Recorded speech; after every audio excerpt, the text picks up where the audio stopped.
Why do you think we haven't seen the same enthusiasm for spot Ether ETFs that we've seen for spot Bitcoin ETFs? It's nice to see you, Tim. I don't think anyone anticipated Ethereum ETF to be as successful as the Bitcoin ETF was. But in reality, Bitcoin really has just one competitor, that's gold.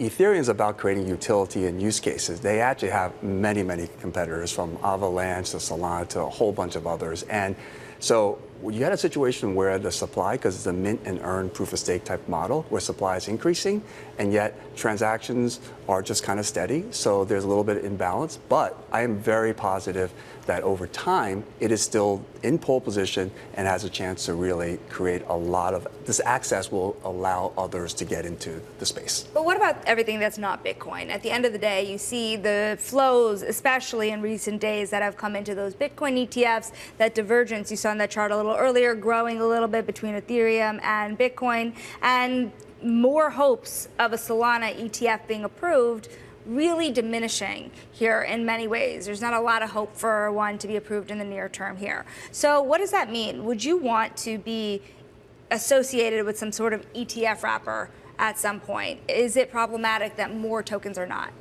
So I can't speak for who's going to get ETF or not. But as an operator space, what I care about is that you see more adoption. And this space really has three components that drive it.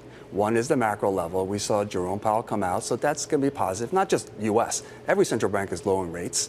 Flows, the fact that there is an ETF for Ethereum and Bitcoin will create more access, so that's ultimately positive. Morgan Stanley is going to let their RIAs now sell Bitcoin ETFs, so that's definitely positive.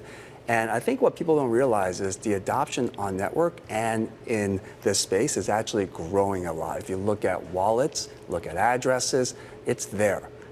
So I'm very positive going forward.